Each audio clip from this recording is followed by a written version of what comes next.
Hey everybody, hope you're doing pretty good. And I'm a few days late with this, but I really wanted to go over this town hall because the first one for the new year had some very big moments. And honestly, if all you did was read this post, you would have missed some of them. So we're going to go over the two big things that I'm going to show you was in the video.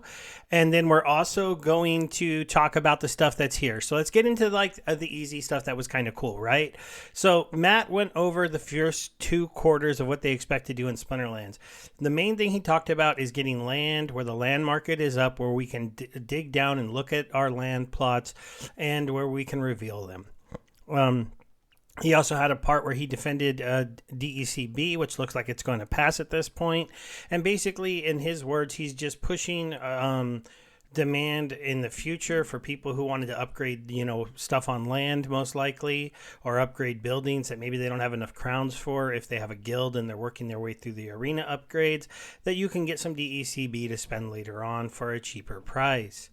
We also had an issue where you are able to redeem vouchers for it. And it's kind of funny because at one point people asked vouchers, all you care about is DEC. And then he said, well, obviously DECB includes vouchers, so we still have vouchers. It's something that we are trying to drive value into. Now, I really think DEC batteries is going to be a good thing, and I have a good idea that if we sell out that 2 billion pretty fast, there'll be another proposal to add more. So I think that's going to be pretty big. Now, they said that it was not going to be soulbound in the video, but then when the proposals came out, he had changed his mind. So enough people in the Mav chat must have smoked up to him or talked with him to make them realize that Deck B would be better to be soulbound, so that if you bought it, there wouldn't be a secondary market. I brought up on my last Splinterlands TV stream, this is a good thing, because we didn't really need a second market for DECB. Creating a DEC and a DECB marketplace where there'd be a lot of arbitrage back and forth. We don't need to create that. We don't need to have the ability for people to try to do something like, I'm going to burn 100,000 DEC to get 120,000 DECB. Then when the sale ends, I'm going to try to sell it for 110,000 DEC because I make a 10% profit on that. We don't need these kind of games. We don't need these kind of ARBs. We need true people who want to buy DECB to put into things that are going to burn it. That's the only people that should be getting it. I'm glad it's now going to be soulbound. So this is a little bit out of date compared to the proposal when it came out. Land, like I talked about, they want the market, then the map view surveying, and they're going to put out the proposal for the land potions. I really hope, and I'm going to put a suggestion in, that the land proposal potion has different prices proposed. Am I willing to pay a small tax for my land? Absolutely. Am I willing to pay a tax in the amounts of thousands of dollars when my original land purchase was only $3,000? I don't know about that. Sure, I've gotten a lot of SPS airdrop to me, but it's one of those things where it's like, I don't know, guys. I don't know how much I'm willing to spend. So I'd like to maybe see options on how much that's gonna cost. Is a potion going to be 100 DEC per land plot, 1,000 DEC per land plot, 10,000 DEC per land plot, as Tails has told me he thought it could be, as possibly? If that's the number, that I don't like that. If it's 1,000, I can deal with it. Don't like it. If it's 100, I absolutely vote yes. See. This is what I'm saying on that one. The new player experience was a big part of this. They're talking about doing a lot of things to try to make the new player experience better. A few of them that I'll go over that aren't here, I don't think, is the idea that they would get rid of bots being able to play in Novice and run Splinterlands bots in Novice, that these Splinterlands bots would be made to play certain teams over and over again so that you would learn how to beat those teams getting out of Novice. So like you'd play automatically a magic team, automatically a sneak team, automatically a sniper team maybe, and then that would help somebody brand new learn the different kind of team formats that are built by different teams that beat them, and they'd have to learn how to beat those teams with their cards. Some of the other things they've talked about, and I don't know how much this will help new player experiences, but they talked about making season rentals. Season rentals is an interesting thing they've talked about for a while. They think more players would like the rental system if they could just rent the card for the whole season. I agree with that. Again, I don't know if it does great things for those of us who are renting cards out, because there tends to be a lot less demand in the start of season and a lot more demand at end of season. And so I don't know if everybody's going to want to do that with their cards and let people rent them for entire seasons. They said that the set rentals are likely to not come out till Q2. You got grouping of cards into more intuitive sets. This will be a lot better for tournaments because they're going to make the sets go with being named after each of the main sets. So there'll be an alpha set, a beta set, an untamed set, a Chaos Legion set, and eventually a Rift Watcher set. So all cards with the same borders of those main sets when it comes to the mini sets would be included in those sets. And then all the promo cards that have those borders will be included into there. This will fix a lot of the problems in the tournaments with certain promo cards not being available because unless you add in all the promo cards, and sometimes we don't want to do that. We only want to add in the newer promo cards. Rebellion set is going to come out when Rebellion comes out. We don't have a firm date on that, but we have an idea that that's probably Q3 of next year in my mind, and they didn't say that in this, but I think that's what we're thinking about. Matt is still saying that to help counter bots, he wants to add in 3 rule sets and have a bunch of rule sets, maybe limit certain cards that could be played. So, have every single match being a lot more different. While that does make it harder for us to learn how to play the game and get good at it, it will make harder for bots to always play amazing teams. I know the argument against that is that eventually the bots will learn it, but if this is done really well with rule sets that are maybe alternating week to week, like maybe this week we have these 3 rule sets in, and then next week those go away and these ones come in, and then the bots never really will get a good grasp of what decks are best for those rule sets quick enough for them to adjust. So this could be done in a way that could help us make the bots not quite as effective as they are today, which would maybe help more people come back to playing the game. I know myself, Archmage has been earning so many more chests these last 2 seasons that the amount that I'm playing has gone down much less, and the amount that it's playing has gone up much more. And it's just hard for me to come and play, and then I lose against these perfect bot decks, and I just go find Archmage, go fight the other bots for me. And it's an interesting thing. I've heard people calling this Splinterland, and that was brought up in the town hall, and we'll get into a slightly more spicy moment. Soulbound rewards cards, they're going to be coming. They're going to be coming in the end of January. And there was some interesting things. There's going to be a summoner. Now, a lot of you have not had a summoner in the rewards cards. Well, there is going to be one, and they're going to have one of the most powerful abilities I've ever seen in the game. That's the ability for you to use this summoner and be able to use a gladiator card. So now Korra dominates brawls. Korra might dominate the game if this summoner can summon Korra. This could be very, very interesting. And imagine you hoping you pull that so you get enough to get it up to the level where you can play it in the deck, in the team that the levels you want to play in. They talked about a new ability called Weapons Training, which is kind of an interesting ability. The characters would need to be sneak characters or reach characters or something of that kind of general setup. Otherwise, they're not going to really be able to be used as much, because basically they're saying if you put this character in a certain position, the character in front and back of it will gain the attack of that character.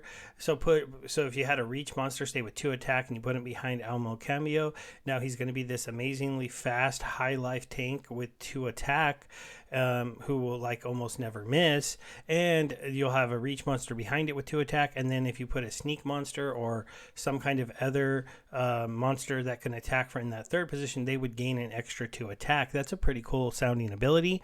I don't know if it'll only be for melee attacks. That's how he was describing it. But if it's also for archer and magic damages, and you have all 3 of those abilities come into the game, that would be kind of interesting. But we'll have to see which teams get a promo card that have this ability and get the ability to use it. They also talked about something that was kind of interesting that I kind of liked. They plan to issue 1 promo card per quarter. I kind of like that. It's a perfect cadence, in my opinion, to have a nice, cool card come out, either themed with a celebrity that's come into the game and wants to kind of sponsor the Splinterlands a little bit. They can also possibly reach out and do one with some of the bigger YouTubers. Hey, should there be a Steve card? No, I'm just joking. I'm not one of the big YouTubers yet. And then we could also have the ability to the ability to burn a good amount of DEC and vouchers, or every time these cards come out, as I imagine that's what they will be for sale for now on. It won't be SPS and vouchers for promo cards; it'll be DEC and vouchers. So that should be pretty cool to see. Rooney combining is starting in corner 2. That's kind of cool. I think we want to see that start to happen, to start to see that price move on Rooney's. Guild alliances are coming, and they want to approve the new player tutorial. We got a little update. This stuff is all already in the game, but the Tron Bridge is gone. Immortalist airdrop has been released. Hopefully you got some good cards. Rooney will be able to set as your in-game avatar. Check it out. My in-game avatar is a Rooney. If I go to my profile, boom, look at that Rooney there. He looks like fire. But maybe if you guys are actually going to see it, I should zoom in, huh? Zoom, zoom, zoom, zoom. There. Now you can actually kind of see him inside the thing right there. Let's go ahead and get back to the town hall summary. Brawlhalla Weirdbeard told us, they're continuing with community feedback for improvement. Gladiator tournaments are coming. Other tournament improvements are definitely coming to the game. He actually jumped in my Splinterland's TV stream last night and talked about something called the ability for players to go into a certain tournament league. So it's where I say I'm only going to play in gold tournaments this month, and you might say, oh well, I'm only going to play in silver because I'm a good silver player. There'll be a bronze one and a diamond one and a champion one, maybe. I don't know. Maybe the diamond and champion are always kind of weird because they're both max level. But then you're going to play and they're going to have a list of all the different gold tournaments or all the different diamond tournaments. And then you have to play in them, and depending on how you do, you're going to earn points. And then at the end of it, they're going to have a ghost card tournament with very big prizes that you can only qualify for if you did well enough in all the other tournaments. That's really exciting. I hope I'll be able to qualify. It should be pretty cool. But also, because those leagues are going to be locked, he did mention that there was a very good chance that means there will not be bots in those tournaments, because they will be KYC'd accounts that are supposed to not be using bots, and if they get caught, they would be in trouble. The clip of the weeks were both pretty cool. They were thanks to Walking the Grid giving 2 clips of land to these people, and you'll see that's where the summary ends. The big thing the summary doesn't go over, and unfortunately, is the Q&A section, where you can get a lot of information. The thing of it, some of it might be information that you didn't know. Like one of the ones people were talking about, like, could you stop auto logging us out so quickly? They said yes, that went into effect already. They did some other changes. There were some other things, but then we had 2 very, very big things come up. So let me go here and show you really quick something I want to mention. If I go to my channel, and you just got to kind of look a little bit at some of the things I did that SPS video, and then I did an SPS video that was wrong, where I said you will need staked SPS to earn. Well, guess what? I'm not going to take this one down because at the time it was right, but it looks like my original video was right, and you aren't going to necessarily need staked SPS to earn, but you're going to need staked SPS to earn more. So let's go ahead and jump into it. Here's where I ask a question about player staking and how it's going to work. Let me go ahead and make sure we're recording the desktop audio. All right, so here's my question, and let's listen to Matt's response together, and then I will comment on it so that you can see that SPS staking was possibly wrong. And sorry about a little bit of a rough cut there. I didn't prepare to do this the right way. Please confirm if staking SPS on players will be required to earn any SPS rewards. I don't see how cards can hold value if they don't earn anything for playing the game without SPS staked onto the account. Matt, when we do that, is it a binary of you need to have some or none, or how do you envision player staking requirements looking like? So it's not 100% figured out. Obviously, we'll talk about it more when we have that figured out and ready to go. I imagine it's going to end up being a bit different than maybe it is initially planned in the white paper. As time goes on and you learn more things, there's a lot of things that you can change. But I mean, we're at a high level, we're not going to like do something that would just make it so like the cards don't have any value and like people don't want to play. Like that's our goal, is to make it a situation that both really encourages and values SPS, but also like makes sense for new players or players who don't have any SPS, whether they're new or old, to still be able to participate. So I don't have the details on that, but we're going to try to do it in a smart way, and also, incorporate community feedback on how exactly it works. All right, so there we go. Now you will notice that inside here, if you were just to read this, you might have missed that very important answer to the question, because they did say here in the SPS validator section that I didn't go over before that SPS player staking is coming in Q2. And there's a note here that maybe gives us a little bit more color into what Matt is thinking. They might replace collection power with SPS staking. In order to get full rewards, you'll need to stake SPS. So this could be a situation where even if I have a very, very good deck, if I want to play in champion, I have to have a certain amount of SPS staked. If I want to play in gold, a diamond, I have to have so much staked. Gold, so much staked. Silver, so much staked. And then from the sound of it, maybe bronze will be nothing staked. You can just be in bronze with just your cards, so that it doesn't affect new players, but does affect you as you go up higher into the higher leagues. But this is just guessing. As you can see, I was kind of right in that other video in my concept that, you know what, I think that the Splinterlands white paper is out of date. I think SPS staking as it is designed here in the Splinterlands white paper was thought up when DEC was still printing. DEC doesn't print anymore, and they're not going to take away earning power 100% from the cards. But we'll have to see what they design, because as you can see, it's still up in the air. And even though they want to do this in Q2, exactly how it's going to work has not been ferreted out yet. And so you'll need to pay attention when they start to ask us to do some, player feedback at how we want player staking to work, because it doesn't look like it's going to be exactly what I covered in this video. Now, there was one other very big part of this town hall. And so let's go ahead and get into it very quickly.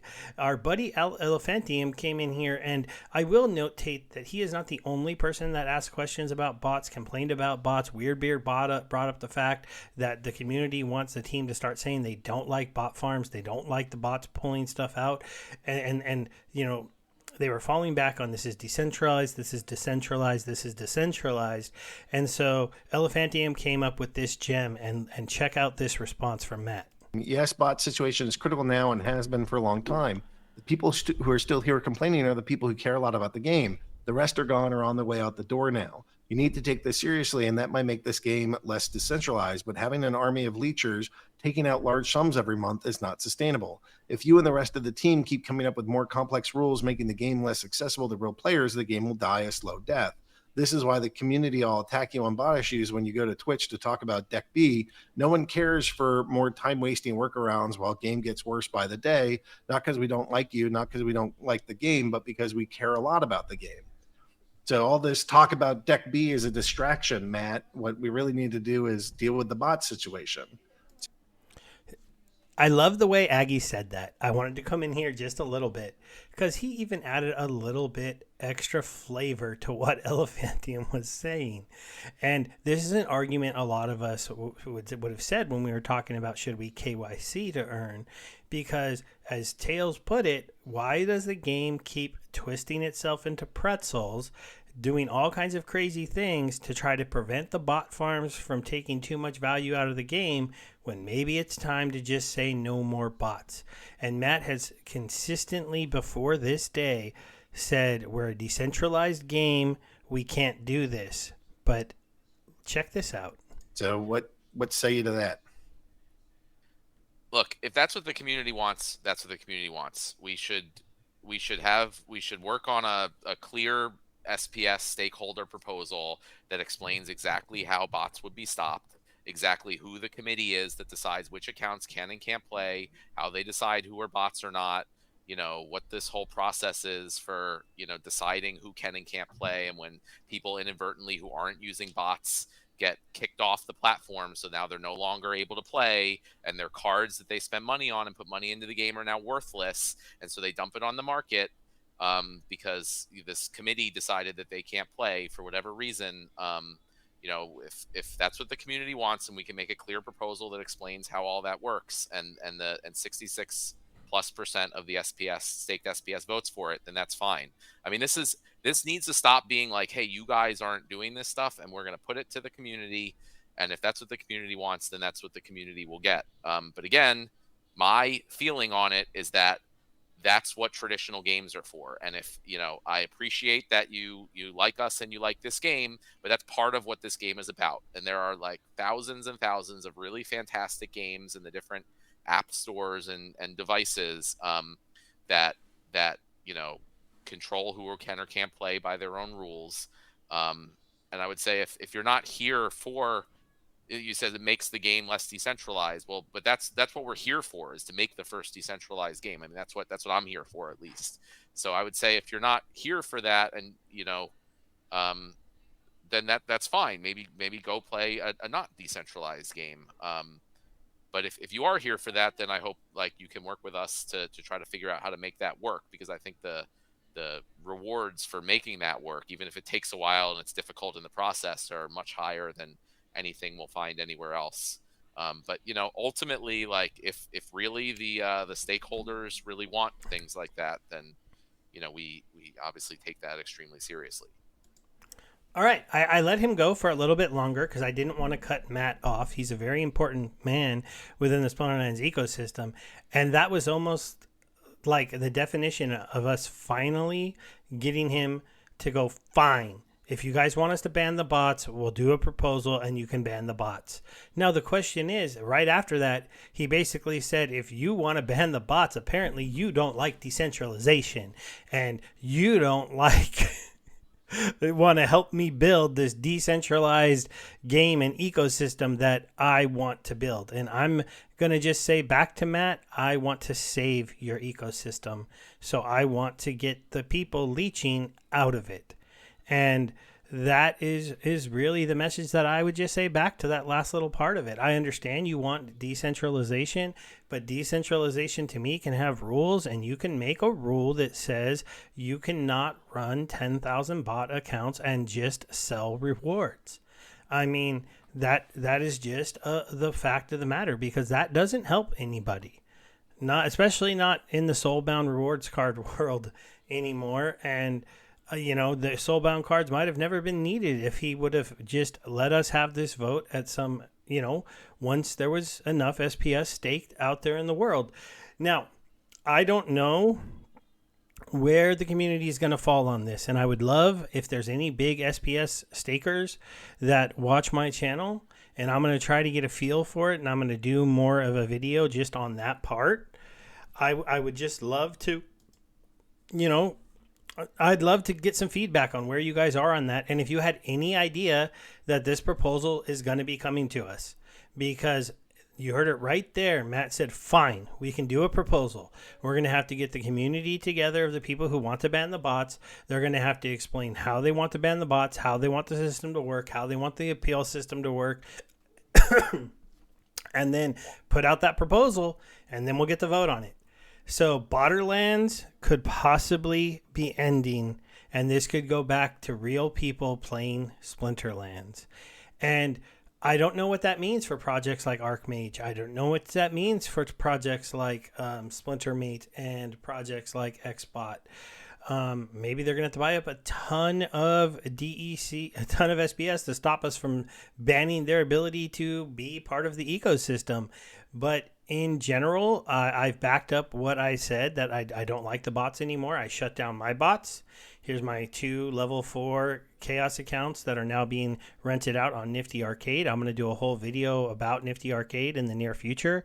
I'm definitely making less money doing this. There's no ifs, ands, or buts about it, because I'm giving this player 40%, and I don't think they're going to make more than 40% with it. More than I was earning before. Time will tell. Maybe this person will be very impressive. And because, unfortunately, things like this can happen. Marcus Alt2 got this account off of the market and didn't play it for 3 days. I was busy, didn't notice. I canceled it today. The team is working with me to get it back on the market quicker, which is nice, because I was annoyed. I still have to wait 17 hours. And they're great, and this will soon not be an issue. But hey, we'll see if more people are willing to do this, because the problem I see currently is, while bots are an option, renting out your complete deck to scholars to play it, you're making less money.